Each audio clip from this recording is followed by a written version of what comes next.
فهل من مدكر. بسم الله الرحمن الرحيم. كذبت قوم نوح المرسلين.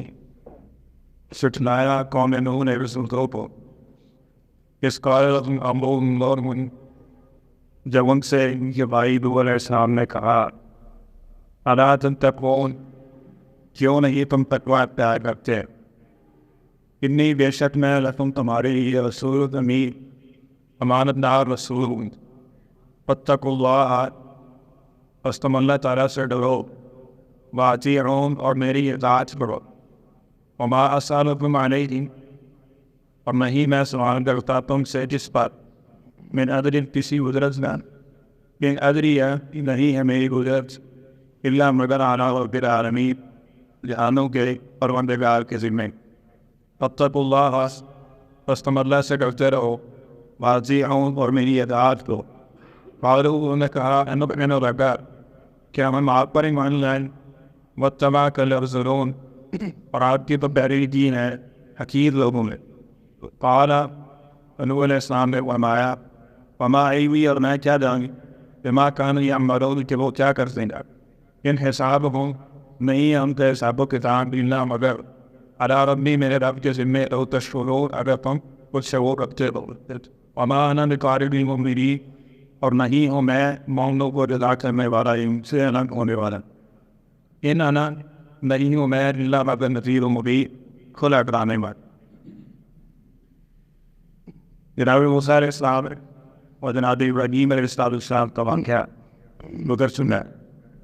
آگے جناب نوح علیہ السلام پر اللہ تعالیٰ نے یہاں واقعہ ذکر کیا ہے کہ جب نوح علیہ السلام نے اپنی قوم کو آگے توحید کی دعوت دی اور وہ 5 بڑے بڑے بزرگوں کے اس وقت عبادت کرنے والے وہ چکی تھے، جس کی تفصیل صحیح بخاری میں موجود ہے۔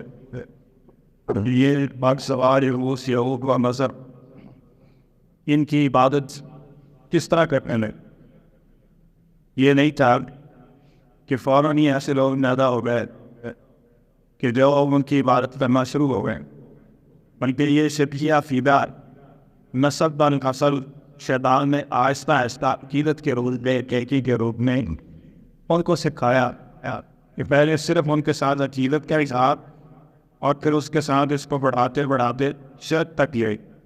اس لیے عقیدت اور محبت بھی شریعت کے دائرے میں ہو تو تبھی وہ قابل قبول ہے، اور اگر اس سے بڑھ جائے گی تو عیسائیوں کی عقیدت کو کیا ہے، یہودیوں کی عقیدت کو کیا ہے۔ جہاں اگر مسلمانوں کی عقیدت امتیوں کے لیے یہ جائز ہے کہ ان کو ادا کر دیں تو ان کی عقیدت تو نبیوں کے لیے ان کو ہم کافر کہتے ہیں، اور قرآن پاک میں ان کو ذکر کہا ہے کہ لقد کفر الذین قالوا کفر کیا ان لوگوں نے جنہوں نے کہا کہ اللہ ثالث ثلاثہ ہے، کفر کیا ان لوگوں نے جنہوں نے کہا کہ عزیر اللہ کا بیٹا ہے۔ تو ایک آدمی ایک امتی کو جب اس رتے کے اوپر پہنچا دیا جائے گا تو یہ ایمان کیسے ہو سکتا ہے؟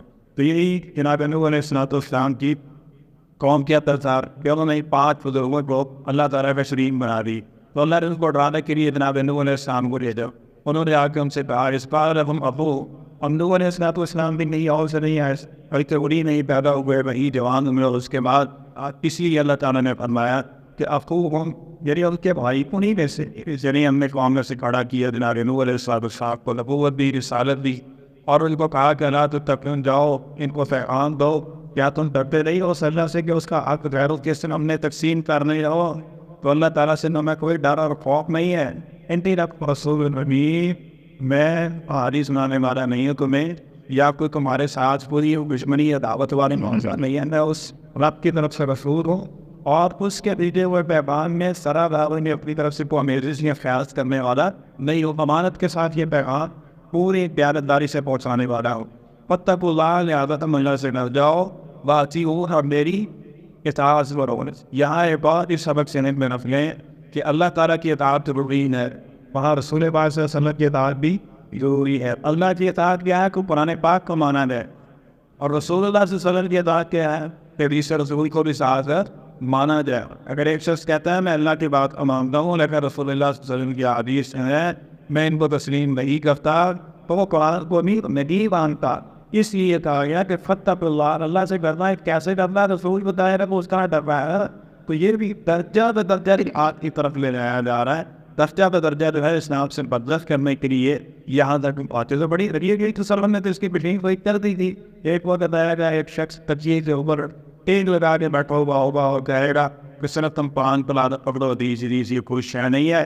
حالانکہ جب یہ چیز نہیں ہوگی تو پرانے کا پاک کی آیات اور اللہ تعالیٰ کے احکامات کو نہ سمجھا جا سکتا ہے, نہ اس کے اوپر عمل کیا جا سکتا ہے. اس لیے یہ بہت چیزیں ضروری ہے. تو ہمیں اللہ سے کرنا ہے تو کیسے کرنا ہے, اور کسی نے اپنے ذہن کے مطابق کرنا ہے. یہی گمراہی ہے. لڑنا ہے کس طرح؟ جس طرح رسول اللہ صلی اللہ علیہ وسلم نے کرنے کا حکم دیا, پیغمبر جس طرح حکم دے گا جی وہ نہیں. تو ہمیں کیا کرنا ہے؟ میری اطاعت اور فرما برداری کرنی ہے. وما صلی علیہ پھر حضرت ندری اللہ, اس پر تم پر کوئی توان نہیں ہے, قدرت نہیں ہے. اس کی جو جزا وہ اللہ تعالیٰ بھی دینے والا ہے. لہٰذا فتق اللہ, اللہ سے ڈر جاؤ. پھر اس کے اپنے کو دہرایا کہ راضی ہوں اور میری اطاعت کرو.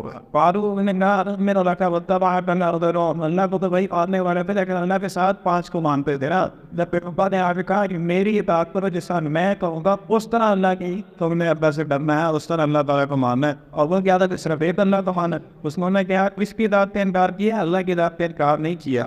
بلکہ جتنے بھی آپ یہ واقعات دیکھیں گے, جناب ابراہیم علیہ السلام کا واقعہ پیچھے پڑھ سکے ہیں, جناب موسیٰ علیہ السلام کا واقعہ, قرآن پاک میں بھی یہ واقعات ہیں.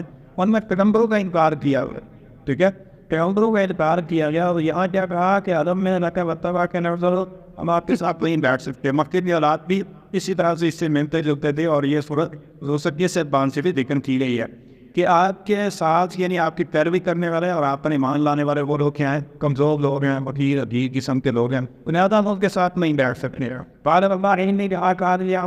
تو جناب اسلام اللہ تعالیٰ کو اوپر سے جواب شان فرماتے کہ مجھے کوئی معلوم نہیں ہے وہ کا پیشہ کیا, وہ کرتے کیا, ان کے قوم نسل کیا ہے, میں یہ چیزیں جانتا ہی نہیں. اور یہی بات نبی کریم صلی اللہ علیہ وسلم نے فرمائی کہ عربی عجمی کالا گورا اس کی کسی بات کوئی فوقیت نہیں ہے. اگر فوقیت ہے تو صرف بھی کی بنیاد پہ ہے. اللہ کے یہاں ان اکرمکم عند اللہ ہے اتقاکم, جو وہ تقی ہوگا اللہ کے یہاں اس کی عزت اور شان ہے. اور ایسا نہیں ہے تو مکے کا سب سے حسین جنت میں جا رہا ہے ذکر قرآن پاک میں ابو لہب, ٹھیک ہے نا. اس لیے نہ نسل کا ذکر کیا گیا, نہ قوم کا ذکر کیا گیا, نہ رنگ کا, نہ اس چیزوں کا. بلکہ یہ بھی چیز ہے کہ اللہ اور اللہ کا سوئی کے بات کون کرتا ہے. میں کیا جانوں اور میرا کیا تعلق کہ وہ کیا کام کرتے ہیں اور کیا ان کی ذات بات نسل اور یہ معاملات ہے. ایک کسان ہو اللہ اپنی میرا کام پیغام پہنچانا ہے, وہ بتانا ہے صحیح کیا ہے غلط کیا ہے, یہ درست راستہ ہے, یہ باطل ہے, اس سے تمہیں بچنا ہے. باقی حساب و کتاب لینے والا میں نہیں, حساب کس پر ہے وہ اللہ تعالیٰ کی ذات پہ, وہ جانے اور اس کا کام جانے. اس نے حساب و کتاب لینا. اگر تمہیں کچھ شعور ہوگا کہ میں رب نہیں ہوں, خالق اور مالک نہیں ہوں. لیکن یہاں ایک اور بھی بات ساتھ میں شامل کریں, ایڈ کر لیں. آج لوگ نبی کریم صلی اللہ علیہ وسلم ڈائریکٹ طور پہ انکار نہیں کرتے, بڑے طریقے کے ساتھ اسٹیپ بائی اسٹیپ انکار ہوتا ہے. صحابہ کرام رضوان اللہ تعالیٰ مجمعین سے جو اپنے خلفائے راشدین تک نہ پہنچتے ہیں, خلفائے راشدین تک پہنچ کے آپ نے دیکھا کہ جہاں تک پہنچے ہوئے حدیث کو تو مانگتے نہیں ہے نا. جب حدیث نہیں مانیں گے تو قرآن پہ کیا عمل کریں گے؟ اب ایک وقت آئے گا کہ لوگ اس قرآن پاک کا بھی انکار کر دیں گے, اور پھر یہی قیامت ہونی ہے کہ جب دین کو کوئی ماننے والا نہیں ہوگا. اب یہ اس طرح سے اب جدید طریقہ آ رہے ہیں. اگرچہ یہ پڑھا ہے, ٹھیک ہے, لیکن اس کو جدید صورت کے اندر پیش کیا جا رہا ہے کہ صحابہ کا انکار, اور اس کے بعد کچھ لوگ پہلے بیٹھ کے انکار کر دیں گے, یوں یہ نظام چلتا رہے گا ایک دوسرے سے. اور پھر کیا ہوگا حقیقت میں یہ اس دین سے ان کو دور کر دیا جائے رسول اللہ صلی اللہ علیہ وسلم لے کے گئے. اور پھر آج کچھ لوگ اتنے سیانے اور اس قدر خالق مالک کی علاق گیا, بس فرعون ہونے کا دعویٰ نہیں کیا, رب ہونے کا دعویٰ نہیں کیا, باقی کام سارے وہ کر رہے ہیں. کہتے ہیں ہم ہوتے تو رسول اللہ صلی اللہ علیہ وسلم کے زمانے میں ہم یہ کر دیتے, ہم ہوتے صحابہ کے زمانے میں ہم یہ کرتے. انہوں نے کیا تو کیا کیوں ہے؟ اور بھائی تم اپنی زندگی کا شہادت تم نے کیوں کیا ہے؟ سوال کرنا کس پہ دن کے بارے میں رب نے کہا کہ وہ پور ہے, وہ مرحوم ہے, ہم نے ان کی خطاؤں کو ان کی غلطیوں کو معاف کر دیا. اور یہ کہتا ہے کہ انہوں نے ایسا کیا تو کیا کیوں ہے, یہ ہوا تو ہوا کیوں ہے؟ بھائی تو رب ہے, اگر رب ہے تو نہ کرنے دیتا, اگر ہو گیا ہے تو رب ہے تو اس کا حساب و کتاب بھی ہے. اگر کچھ بھی نہیں ہے تو ان کے بارے میں اللہ تعالیٰ نے جو پیغام دیا اس کے اوپر ایمان لاتے ہوئے کیوں جو ہے انسان کو اس میں کوئی پریشانی ہوتی ہے، بلکہ اسی چیز کو مانا جائے. اور یہی کہا کہ انسان کو لوگ تو شعور تمہیں شعور ہے، پوری ایک چیز تمہارے بس میں نہیں، تمہارے اختیار میں نہیں، تم اس کے مکلف نہیں ہو، تمہاری وہ ذمہ داری نہیں ہے، ہماری وہ ڈیوٹی نہیں لگائی گئی شریعت کی طرف سے. اور لوگ اس کام کے پیچھے پڑ گئے، تمہاری ذمہ داری کیا تھی کہ وہ اپنے آپ میں کتنا ہٹ کرتے ہو، اپنے آپ میں کتنا محسوس کرتے ہو، اس کی طرف آئیے، ان چیزوں کو سمجھیے. اور آگے ہوتا ہے کہ ہمارے طالب نتن کو بھی ان کو سائڈ کر دو، اور ہم چودھری قسم کے لوگ ہیں تو لہٰذا ہماری بات سنیں تو تب ہم آپ کی بات مانیں گے، ورنہ ایسے نہیں ہو سکتا. میں محمد کو اپنے سے جدا نہیں کر سکتا. اس وقت کہا کہ اب پڑھ چکے ہیں، نبی کریم صلی اللہ علیہ وسلم کو تو یہی کہا تھا تمہارے مکان ہے، ورنہ ان کو سختی سے کہہ دو. اور پھر نبی کریم صلی اللہ علیہ وسلم کو اللہ تعالیٰ اور یہ اللہ والے لوگ ہیں، اس کو آپ نے پل کے لیے بھی اپنے سے الگ نہیں کرنا. اگر آپ نے ان کو الگ کیا تو یہ عدد بھی اللہ تعالیٰ نے فرمایا کہ آپ سامیوں میں سے ہو جاؤ گے. یعنی یہ وہ تو اللہ تعالیٰ دین کو دیکھتا ہے، ایمان پہ دیکھتا ہے، اس کی اعمال کو دیکھتا ہے. اور فرمایا کہ میں ایسے لوگوں کو اپنے سے دور کرنے والا نہیں ہوں. اللہ نذیر کھول کے تمہارے سامنے مسئلہ رکھ دوں گا، دین رکھ دوں گا، صراط مستقیم رکھ دوں گا. اس کے بعد تمہاری مرضی ہے کہ تم قبول کرتے ہو یا اس کی نافرمانی کرتے ہو. قوم نے کیا جواب دیا یہ واقعہ چل رہا ہے، تو انشاءاللہ ہم کل پڑھیں گے. صدق اللہ العظیم.